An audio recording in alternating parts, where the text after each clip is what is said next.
নমস্কার বন্ধুরা, সন্ধে তো হয়ে গেছে। খুবই বৃষ্টি হচ্ছে সারাদিন নিম্নচাপের কারণে। তো সন্ধেবেলা হলে কি খাই মনে হয়, বৃষ্টি বাদলা হলে তো ভাজাভুজি বা পকোড়া এগুলো তো খেতে মন করে। তো যার জন্য কী দিয়ে বানাবো ভেবে ভেবে বাড়িতে মিনি চান্সটা ছিল সয়ার, তো ভালো এটা দিয়ে কিছু পকোড়া বানাবো। তো এটা আমি একটু ভিজিয়ে দিয়েছি, রেখে ভালো করে এইভাবে চেপে, একটুও যেন না রসটাকে একদম চেপে বের করে নেবো। এটাকে রসটা ভালো করে এগুলোকে নিংড়ে নেবো। আর রসটা যদি থেকে যায় তাহলে মশলাটা মাখলে জলটা ছেড়ে যাবে। নিউট্রেলা এমনিই স্বাস্থ্যকর, তো তার মধ্যে এটা বানাবো, খেতে খুব ভালো লাগবে। এবার রসটা ভালো করে নিংড়ে নিয়েছি জুসটায়, এখানে রাখলাম। এটা একটা পাত্র নিয়েছি আলাদা, তার মধ্যে আমি হাফ কাপ মতো টক দই দিয়ে দিচ্ছি। বাকি মশলাগুলো সমস্ত মিক্সড করে নেব। স্বাদ মতো লবণ দিয়ে দিচ্ছি,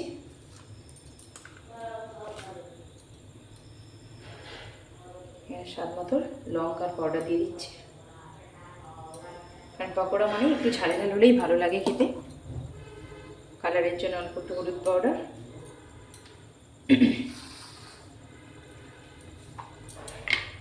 আর এখানে দেবো আমচুর পাউডার। আমচুর পাউডারটা স্পাইসি টেস্টটা নিয়ে আসার জন্য দিচ্ছি। আর দেবো আদা রসুনের পেস্ট। এটাকে আমি হাত দিয়ে ভালো করে মেখে নেব। এর মধ্যে সয়া চাংসগুলো দিয়ে দেবো।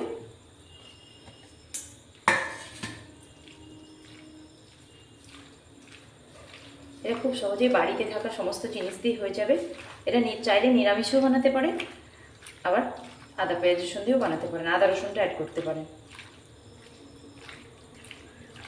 এটা এইভাবে ভালো করে মেখে ঘন্টা দুয়েক মতো আমি রেখে দেবো এটাকে। কারণ কি এর মধ্যে তবে মশলার ফ্লেভারগুলো ভালোভাবে ঢুকে যাবে। এটা দিয়ে আমি ঢেকে 2 ঘন্টার মতো রেখে দেবো। এখন এটাকে 2 ঘন্টা মতো রেস্টে রাখার পরে চলে এসেছি। এবার আমি এতে দিয়ে দেবো চালের পাউডার। কর্নফ্লাওয়ারটা আমি ব্যবহার করবো না, এটা আমার বাড়িতে করাই, আমি নিজের হাতে করেছি। এই চালের পাউডারটা আমি দিয়ে দিচ্ছি এর মধ্যে।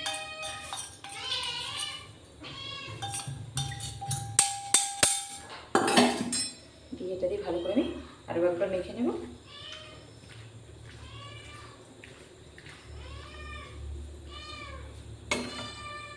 দিয়ে এদিকে আমি একটা পাত্রে তেলটা গরম করে নিয়েছি, নিয়ে আমি এর মধ্যে একটা একটা করে ছেড়ে দিয়ে দেবো।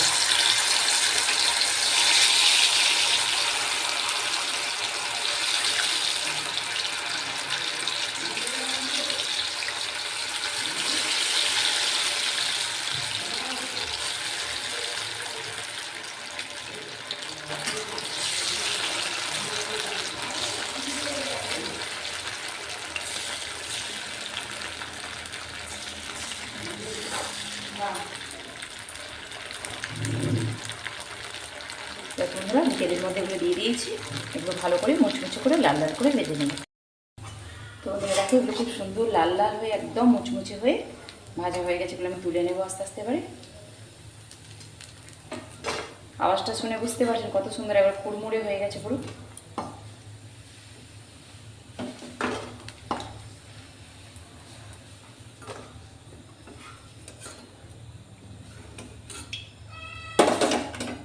বাকি যেগুলো আছে আমি ওগুলো আবারও ভেজে নেব। তো বন্ধুরা দেখো বাকিগুলো খুব সুন্দর লাল লাল করে একদম মুচমুচে হয়ে ভাজা হয়ে গেছে। সয়া তো যতই হোক ভেতরে একটা তো রস থাকে, একটু সময় দিয়ে ভাজতে হয় এটাকে আর কি, ভাজলে একদম মুচমুচে হয়ে যাবে। তো এগুলো পুরোপুরি রেডি হয়ে গেছে, আমি এবার তুলে নেবো। এগুলোকে লাল লাল করে সুন্দর ভেজে নিয়েছি।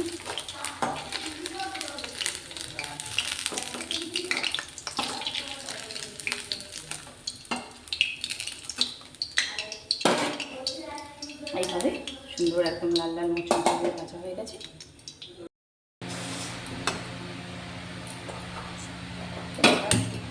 পকোড়াগুলো সমস্ত ভেজে নিয়েছি, ওর মধ্যে কয়েকটা চেরা কাঁচা লঙ্কা ভেজে নেব,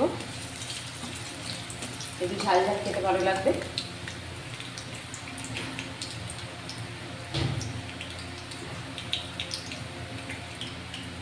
এবার দেখো কাঁচা লঙ্কাগুলো ভেজে আমি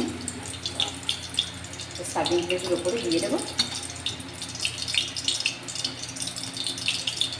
দেখতে আর অল্প একটু কারি পাতা আমি তেলের মধ্যে দিয়ে দিচ্ছি।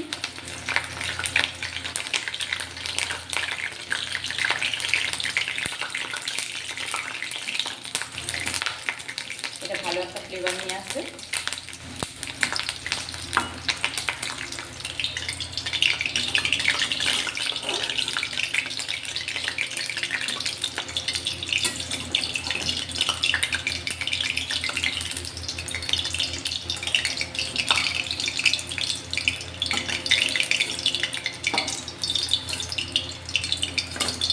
আমি আঁচটা বন্ধ করে দিলাম।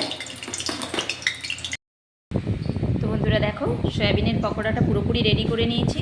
সয়া ফ্রাইটা বাড়িতে গেস্ট এলে বা আপনারা নিজেরাও এই বৃষ্টি বাদলার দিনে যদি বানিয়ে খান, খুব টেস্টফুল, এবং সয়াবিন তো এমনিই স্বাস্থ্যকর।